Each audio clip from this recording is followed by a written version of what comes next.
긴급 속보. 해리 케인 대형 사고 레비. 케인 말고 손흥민만 이적. 뉴캐슬전 스텔링이 제명 초토화. 프랑스, 르 파리지앵은 18일, 현지 시각, PSG가 킬리안 음바페와 함께 호흡하는 것을 목표로 케인을 최우선적으로 영입하기를 희망하고 있다고 보도했다. 케인은 내년 6월 토트넘과 계약이 끝난다. 재계약 협상을 시작했지만 아직 어떤 소식도 들려오지 않는다. 설만 무성할 뿐이다. 토트넘은 이적료를 챙기려면 이번 여름 이적 시장에 케인의 거취를 결정해야 한다. 잉글랜드 프리미어리그 EPL에선 맨유가 케인을 노리고 있다. 하지만 PSG의 관심은 맨유로선 악재다. 다니엘 레비 회장이 케인의 이적에 열쇠를 쥐고 있는데 맨유와는 관계가 틀어진 지 오래다.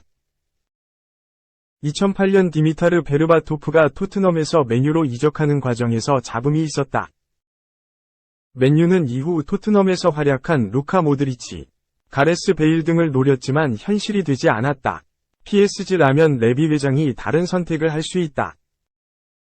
레비 회장은 PSG를 소유하고 있는 카타르 국부 펀드인 카타르 스포츠 인베스트먼트 QSI와 토트넘의 지분 매입을 놓고 협상을 벌일 정도로 관계가 나쁘지 않다. 올 초에는 영국 런던에서 나세르 알켈라이피 PSG 회장과의 만남이 목격되기도 했다. 케인은 토트넘과 재계약을 하지 않을 경우 2024년 여름에는 이적료 없이 팀을 옮길 수 있다. PSG는 손흥민과 찰떡궁합을 과시한 케인과 음바페, 투톱을 구상하고 있다. 2. 레알 마드리드. 케인 영입 오른쪽 화살표 벤제마 재계약 안 한다. 레알 마드리드가 최전방 화력배가 작업에 돌입했다. 스페인 아스는 21일, 잉글랜드 국가대표 공격수 해리 케인, 29, 토트넘 호스퍼 과 세르비아 국가대표 공격수 두산 블라호비치, 23, 유벤투스가 레알의 다음 시즌 영입 후보라고 보도했다.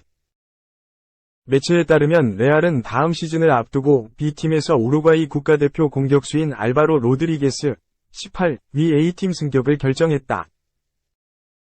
즉시 전력감인 새로운 공격수 영입 논의가 진행되고 있다. 케인과 블라호비치가 영입 리스트에 올랐다. 케인의 경우 2024년 6월 30일 토트넘과 계약이 만료된다. 본인이 이적을 희망할 경우 토트넘은 이적료 없이 공짜로 내주는 것을 방지하기 위해 올여름에 매각할 수밖에 없다.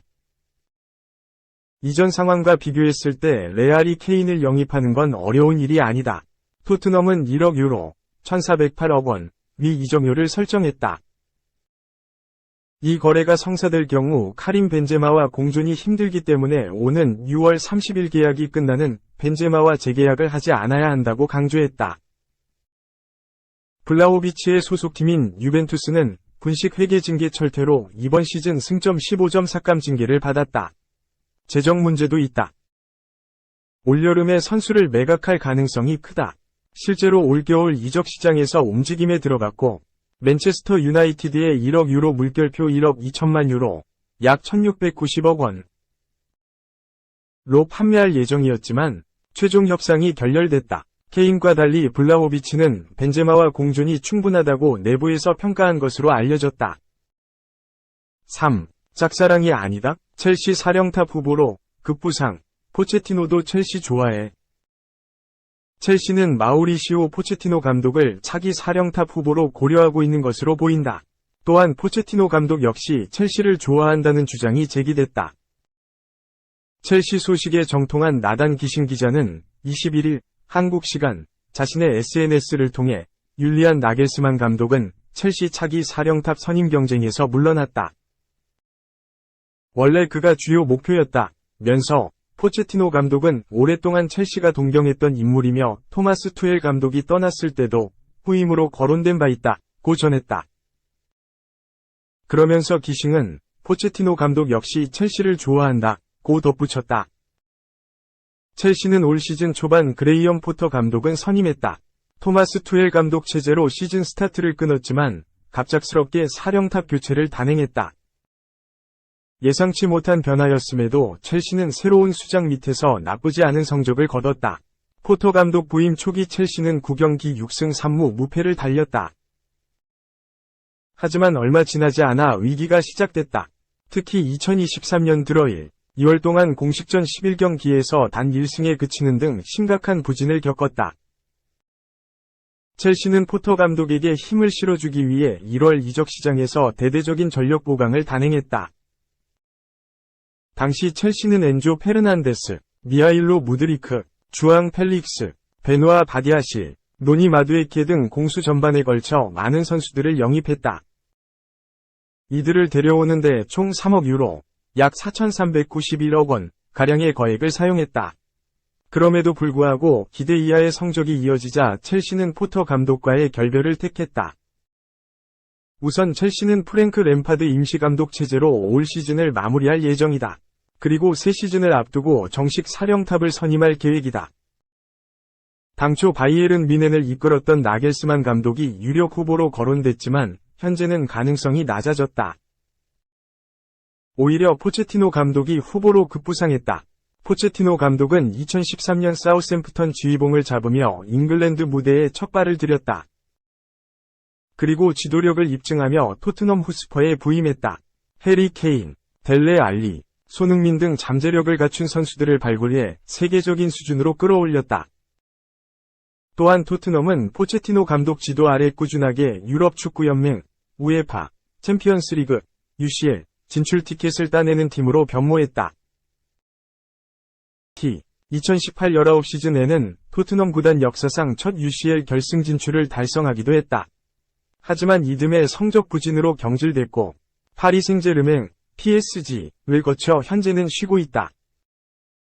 4. 또 부상 1,500억 유리몸. 석 달 만에 등장 왜 이렇게 야위었어? 유리몸의 대명사 우스만 덴벨레, 25. FC 바르셀로나, 가 석 달 만에 모습을 드러냈다. 은인 사비 에르난데스 감독이 바르셀로나 지휘봉을 잡은 뒤 귀신같이 부활에 성공한 덴벨레는 지난 시즌 프리메라리가 도움왕에 등극했다. 이번 시즌에도 기세를 이어갔다. 공식 28경기에 출전해 8골 7도움으로 공격을 이끌었다. 이제야 1억 500만 유로, 약 1,537억 원, 이 몸값을 한다는 호평이 쏟아졌는데 기쁨은 얼마 못 갔다. 올해 1월 29일 지로나전에서 햄스트링을 다쳤다. 애초 6주 진단을 받았는데 회복이 더뎌 계속 복귀가 미뤄졌다. 기약이 없었다. 드디어 석 달 만에 돌아왔다. 그런데 너무 야윈 모습으로 등장해 팬들의 우려를 자아냈다. 바르셀로나는 22일 공식 트위터를 통해 선수들 훈련 모습을 공개했다. 덴벨레가 구슬땀을 흘리는 모습이 포착됐다. 그러나 한눈에 봐도 깡말랐다. 단순히 부상 때문만은 아니다. 이슬람이기 때문에 라마단 기간에 제대로 식사를 못했다. 팬들은 너무 말랐다. 가늘어서 걱정이다. 내가 알던 덴벨레가 아닌데 이렇게 야위였는데 괜찮은 걸까? 라며 걱정 태산이다. 어찌됐든 덴벨레의 복귀는 큰 힘이다. 바르셀로나는 최근 공식 3경기 2무 1패, 무승 부진에 빠져있다. 리그에서 레알 마드리드의 승점 11점 앞선 선두다. 23일 안방에서 난적인 아틀레티코 마드리드를 상대로 승점 3점 사냥에 나선다. 5. 7회에도 164km 광속구라니. 개막 20이닝 연속 무실점 괴력 새 역사 보인다. 월드베이스볼 클래식 WBC 대회에서 광속구로 강렬한 인상을 남겼던 괴물 투수 사사키 로키 22지바 롯데. 개막 20이닝 연속 무실점 투구에 성공했다. 이제 일본 신기록까지 11과 3분의 1이닝만 남겨놓은 사사키다. 사사키는 21일 일본 지바현에 위치한 Z5Z5 마린 스타디움에서 펼쳐진 소프트뱅크 호크스와 2023 일본 프로야구 MPB 홈 경기에 선발 등판, 7이닝 동안 3피안타 무실점 쾌투를 펼쳤다. 결국 팀은 3에서 2로 승리했다. 승리 투수가 된 사사키는 개막 후 20이닝 연속 무실점 투구와 동시에 3연승에 성공했다. 사사키는 지난 6일 니오넴과 경기에 선발 등판 6이닝, 89, 1피안타 11탈삼진 무실점으로 역투하며 시즌 첫 승을 신고했다. 이어 14일에는 오릭스를 상대해 7이닝, 105구, 1피안타 11탈삼진 투볼 넷 무실점으로 호투하며 2승을 달성했다. 그리고 이날 소프트뱅크전에서 7이닝 88구 3피안타 8탈삼진 원볼 넷 무실점으로 3승째를 거머쥐었다. 사사키는 1회 초 2사 후 야나기타 유키에게 우전 안타를 내줬으나 실점 없이 이닝을 마쳤다. 2회는 3자 범퇴. 3회에는 2사 후 나카무라 아키라에게 좌전 안타를 허용했다. 사사키가 개막 후 처음으로 1경기에서 2개 이상의 안타를 내준 순간.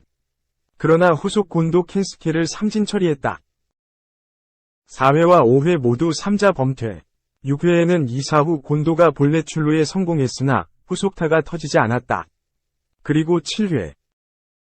1사 후 마키하라 타이세이에게 중전 안타를 얻어맞았으나 이마미야 겐타를 병살타로 유도하며 이날 자신의 투구를 마무리 지었다. 풀카운트 등 일본 매체에 따르면 사사키는 7회에도 이날 자신의 최고 구속은 164km, 84구째를 찍었다. 일본 매체 데일리 스포츠에 따르면 사사키는 경기 후 지난번 경기에서 지쳤던 경험이 있었기 때문에 이번 경기에서는 페이스를 조절하면서 던졌다 고 이야기했다.